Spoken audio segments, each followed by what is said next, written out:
Gentlemen, cat. Here's my other pitch.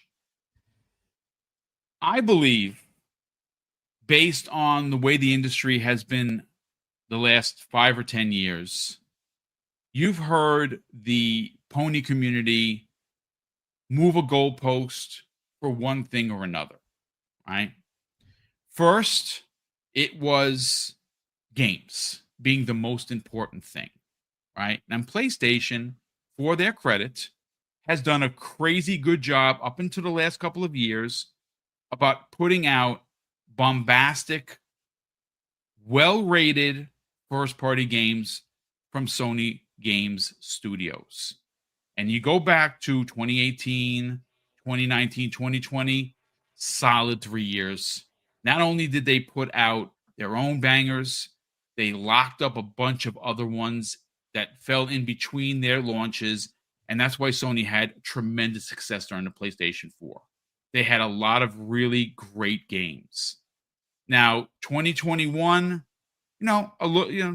we started to see a bit of a decline. And obviously, Jim Ryan, who was fired due to his ideology of, hey, we got to get in this games as a service thing. Well, listen, I'm not going to reiterate what happened. But games was used as a, stepping off point for conversation. Well, right now, Sony doesn't have that title. Sony does not put out great games. They put out good games. They put out some games, but their output has shrank considerably. They have done nothing for their gamers in 2025. They just haven't. I'm sorry. Ghost of Yotai, gorgeous game. No one bought it. 2.5 million copies sold. With 80 million consoles out there, folks, that's not good. And those numbers come the way of Circana. So it's I'm sure it's encroaching on 3 million, which is, again, it's profitable. Sure, the game is profitable for Sony, but under 3 million copies sold versus 80 million consoles out there, that's not really great. So they haven't really done much for their first-party audience, but Xbox has. Xbox has been delivering game after game after game. So right now, the best producer of games is not Sony. It's not EA. It's not Take-Two. It's Xbox Game Studios, right? Now, yes, the smoke was necessary for their price increase. I continue to give them smoke for it. I think that was a stupid move. I think you could have done $5 and then a year from now did another $5. No, they ripped the Band-Aid right off and they raised it by $10. I don't like it. I still don't like it. I'm never going to like it. But to be fair, and I'm talking about for me, not capping for the $4 trillion company, folks. I'm talking for me. Game Pass is still a ridiculous value because everything that they're releasing, I would have paid for. So for me, it's worth it. Now, maybe for you, it's not. Listen, your finances are your finances, folks. I'm not going to pee on your back and tell you it's raining. If you think that the deal sucks, then don't subscribe. But there are ways to still pay under $20. You just got to shop for it. So I think that they have the games, they have the service, and now based on what we've heard from Kepler L2 and many of the AMD leakers, they're going to have the power. So if Xbox is holding the power crown, Cork, they're holding the service crown, which what I believe to be still the best service in gaming when it comes to dollars versus what you're getting. And they have the best first-party games, not only on the Xbox. Those games are releasing on PC and now on PlayStation. Would you agree or disagree that Xbox is holding all of the cards for next generation? Let's get your thoughts, man. Yeah, I think they definitely set themselves in a really, really good position, especially with their new strategy of, being multi-platform and all of that.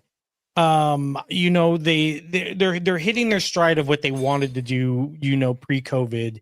And then they got held back, everything, just the whole industry kind of just took a dive after that. But they're finally at the part where this is where they wanted to be. And I think they're in a really good spot. PlayStation, I've said it before. they need to switch. I mean, they're fine for now, but and you're already kind of seeing it. Look at, we're seeing rumors of cross buy. We're seeing rumors, of that kind of stuff. It's happened almost every year, every generation. It's play, Microsoft does something, gets a bunch of smoke, and then PlayStation does it. Oh, it's just the way the industry's headed. It's rinse and repeat here. And Microsoft, for being dead so many times, has always set themselves up. Yeah, they've fallen a few times, but they've always done pretty well, and they've always seen consistent growth with their MAUs and with revenue. Hardware's it hasn't been the most important metric probably for a gen or two now. Those user bases were already in there. We're seeing actually a decline in PlayStation's MAUs. The last time, I don't know what it was this current one or if it's coming up, but the last time they already in 6 months they saw 6 million MAUs decrease from what it used to be. So it's Xbox is definitely putting themselves in a position to where they're going to see the largest growth. They're going to see in the metrics that actually count, and I think that's MAUs. MAUs and revenue. And with that, they're going to be on top. There's no doubt. I don't think in next gen PlayStation's going to have to do something pretty significant with the PlayStation 6 to really change the game. Granted, people are going to buy the PlayStation 6 because that's just where they're ingrained. Some people will. Some other people, who knows, they might try and give Xbox a chance. They'll see all those games coming out. They don't have to buy it. Everybody puts this narrative out. Oh, $30. You don't have to buy the $30. You could spend, the $19.99 or the lesser value. Whatever value works for you. There's not everyone's going to be an all or nothing kind of situation. Xbox gives you a choice of where you want to be and what you want to spend and what you want to get from that. If you want day ones, Ultimate. If you want all the bells and whistles, Ultimate. Or if you're like, hey, I got enough games as it is, I can wait 6 months to a year for that game. That's cool. Then you could drop down to the next level, the premium level. So I think they're putting themselves in a way that they can get they can attract the most consumers into their platform to play wherever they already are. And that's all that matters, because once they have you in that ecosystem, you're going to spend in that ecosystem. Mm-hmm. And if you're spending in that ecosystem, you're going to stay in that ecosystem. So I think that's the mentality behind it. So I think next gen is definitely, Xbox is starting off on the right foot. I mean, it's going to be super interesting to see, how this all plays out. Now, listen, Crispy, you are the master of receipt keepers. And what I find interesting about my whole theory of Xbox holding all the cards is because many of the ponies, and we don't do the names here, but we can call them what they are, the internet trolls who talked about Xbox not having games, Xbox not having the power. And now they keep telling us, well, it's whole slate. But I thought you guys didn't like Xbox games. Well, apparently they do, because they're buying them up in boatloads at a time. And some of the best-selling games on PlayStation are from who? Not Sony themselves. It is from Xbox Game Studios. So again, my pitch to you is this. Xbox has the power, because we know that supposedly, now talking to Hargeet, he thinks that the 4 times more powerful by Kepler is malarkey. I'll keep it a buck, but it's going to be more powerful nonetheless. So the next Xbox, whatever it's called, whatever Magnus turns out to be, is going to be, yes, more expensive, but more importantly, more powerful than the PlayStation 6. They already have the best gaming service in the platform, or on any platform for that matter, because basically, like next year's a perfect example, 2026 is going to levy at least 6 bangers, AAA bangers, on top of whatever else they do for second, third party, and indie. So it's going to be a big year for Xbox Game Pass, and they have some of the best studios in the gaming business that are a part of Xbox Game Studios making content. Would you consider that holding all the cards? Absolutely. You could just see it in what Sony's doing now. You know, it's funny how cloud gaming wasn't good until the Portal had it, or the ones that are crashing out because of cloud gaming. Where are you going to go? I mean, why are you crashing out? There's no reason for it. And I think at this point, the way they look at it is they have games. They probably have the power narrative. Regardless if the console comes out in 26 or 27, it's within what we'd call the release window. You have to understand that they want to sell their product.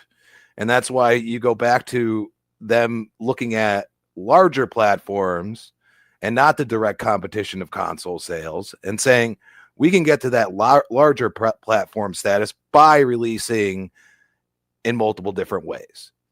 And it's always ironic that the stands sit there and, you know, say, oh, we're getting all your games. But then I have all of these receipts of you saying they're all dog shit. Okay. So which one is it?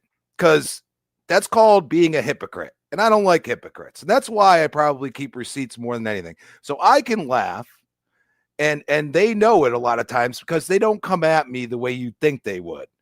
And they know that I probably am sitting on something that you said 5 years ago, and you are completely contradicting yourself at this point.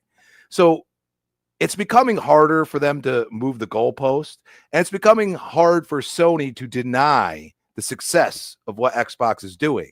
And they don't have to sit there and you know, sell you their console necessarily. They're selling you a platform. So what, you know, Mr. Oh No Alex says all the time, he's getting to a point here, people. This is going to be a platform war, and it's going to be multiple platforms. We're not just talking about gaming. They are vying for your time. And this company, Microsoft, says gaming is vying for people's time, and we need to make it a forefront argument that we have the best ecosystem to play in, and we allow you to do things that other ones will not, and they won't let you do it unless they change their tune as well, which seems to be happening. So why would Sony follow a last place competitor? Maybe because they're doing something that Sony feels in the future they're going to need to be able to do. And I think people ignore that or move that goalpost. It's just getting a lot harder to move the goalpost anymore. I mean, it's a great point of view, dude. Honestly, you know, there's something to be said about being a fan of a platform, right? We all are. And it's just like sports. I know people don't like that analogy, but that's really what it comes down to. But there is something to be said about presenting the case the way I presented it, Fuzzy Belvedere, right? Crispy has knocked it out of the park. Korkenstein knocked it out of the park. I think I presented a very strong case here because, again, depending on what publication you read, depending on what podcaster or podcasters you listen to, Xbox is dead. Xbox is dying. They're getting out of the business. But we keep seeing the investment. And when you present the case that I have presented, where not only are they have their next console is going to be more powerful, that is confirmed. That has basically been confirmed that the next Xbox is going to be a premium curated device that is going to be the most powerful console Xbox has ever produced. So when you go into next generation knowing that Sony can't match their power, Sony Games Studios cannot match the output of what Xbox Game Studios is doing, and PSN or PlayStation Plus in no way, shape, or form can match what Xbox Game Pass is doing because they don't even have day and date for their own games. The best that they're going to do next year is give you 4, 1 per quarter, third-party games. And they're not going to be big bombs. They're probably going to be like partnered things. That's the best Sony's going to be able to do. So again, just painting the picture here, folks. Mhm. If you have the more powerful console, if you have the best service, and you have the best studios making first-party games, not only for your platform, but PlayStation's as well, well, damn. I think you're holding all the cards. What are your thoughts? I'm not going to disagree on the holding the cards, but I'm going to be a little bit of a devil's advocate. And it's not to be messy or anything like that, but Xbox has been in this situation before. Now, they may not have been the strongest one out of the gate in some instances, and sometimes they were the strongest one out of the gate, but something held them back. And I know if Paris is listening, he's going to hate that I'm going to, mention the media. And it's not all of the media, but it's the majority of the media. The biggest thing that they could hold all the cards all the time, and if the gaming media isn't behind them or is enthused about the brand, that's always going to be their Achilles heel. Let's just take a look back at the beginning of the Xbox One generation. That launch lineup compared to the PS4, which I started off with a PS4, outdid the PS4 by a good bit. I think I had that one game from the same ones that did Returnal, that side-scrolling shoot 'em up thing that looked like Zaxxon kind of. That was like the only real title they had as a first party. They relied on Watch Dogs, which wasn't theirs, and we all saw how that wound up because it didn't look like the trailers. And they also relied on Destiny, which they tried to make it seem like Destiny was only available on PlayStation. That's all they really had at launch. Drive Club was delayed a year. Nobody really cared about Killzone. Well, I won't say nobody, but it didn't seem to do the numbers that people expected. The only other real thing that they had going for them was Infamous Second Son. That was like their highlight, and that I think was kind of like a surprise hit to some extent. I don't even think Sony expected it to hit. Xbox had Dead Rising. They had what do you call it? Sunset Overdrive. They had, I mean, they did have a Halo. They did have Forza 5. They had a handful of others. Like they had a better launch lineup out the gate than what PlayStation did, but they were $100 more because of that stupid Connect. Now I say stupid because I didn't want to bother with the Connect. Just me being me. I didn't pick up my Xbox One until after Phil took it out of the box. Was that too late at that point? Possibly. That should have been like the 180 turn that they should have done, after Metric said, "Hey, we have a system for you," kind of thing with the 360. And they've been crawling out of that hole that he's dug them ever since. And they've had some stumbles. They've fallen back in the hole a couple of times, but they had the Xbox One X, which trumped the PS4 Pro. The drawback that they had was they didn't get devs to focus on the visual, the frame rate as much as they did the resolution. Like that thing was 4K no matter what. Did it have some hitches on it, or did it have it where there was a couple of frame drops in comparison to PS4 Pro? Yes, but the PS4 Pro wasn't hitting native 4K. It was always scaled resolution, or it was 1800p or something like that. So it had a little bit smoother frame rate in comparison on some games, but not all. Like a lot of people, even the media, knew that Red Dead Redemption played much better on the Xbox One X than it did on the PS4 Pro or any PlayStation for that matter. But that didn't really help them. They tried to get devs to really focus on it, and to their credit, I think more devs voluntarily focused on the Xbox One X and making the visuals better than anything on PlayStation without them really being in the forefront or at the dev studios and things helping them along, just because the devs wanted their product to look the best.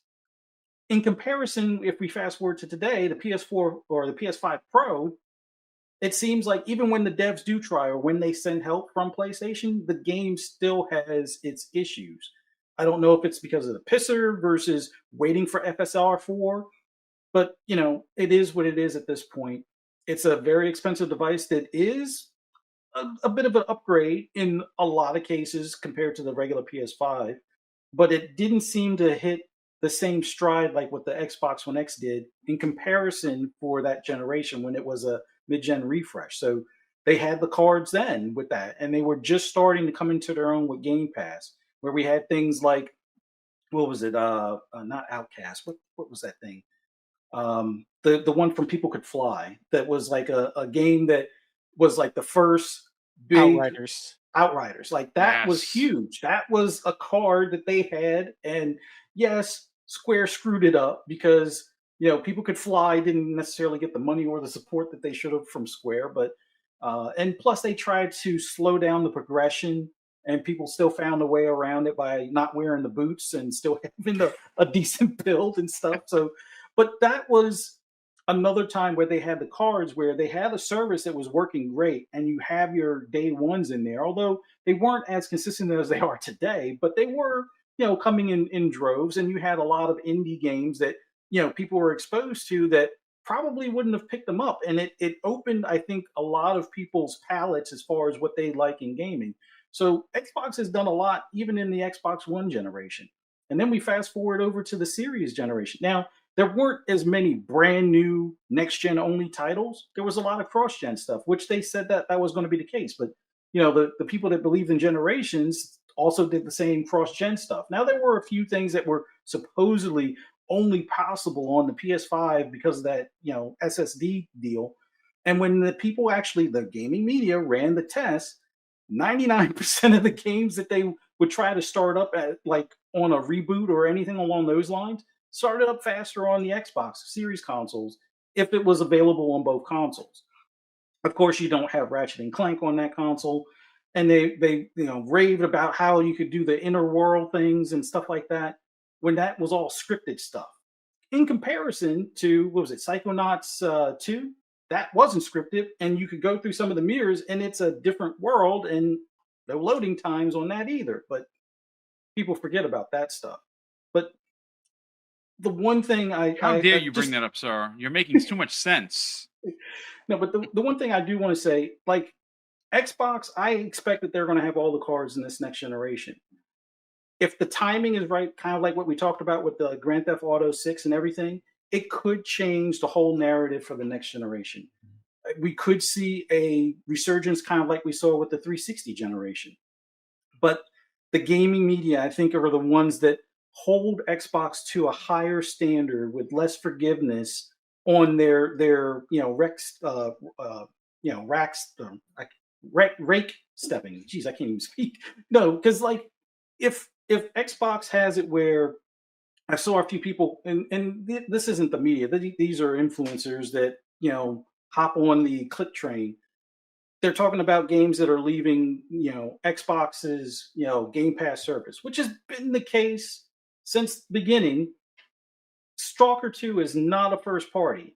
Did they invest in it? Yes. It's been in that service for over a year. I think it's almost been 2 years from the time it released to now that Stalker 2 has been in Game Pass. But people want to point out that as opposed to when Spider-Man left, PS Plus, and then it came back after they resold it to you type of deal almost a year later, just before Spider-Man 2 came out.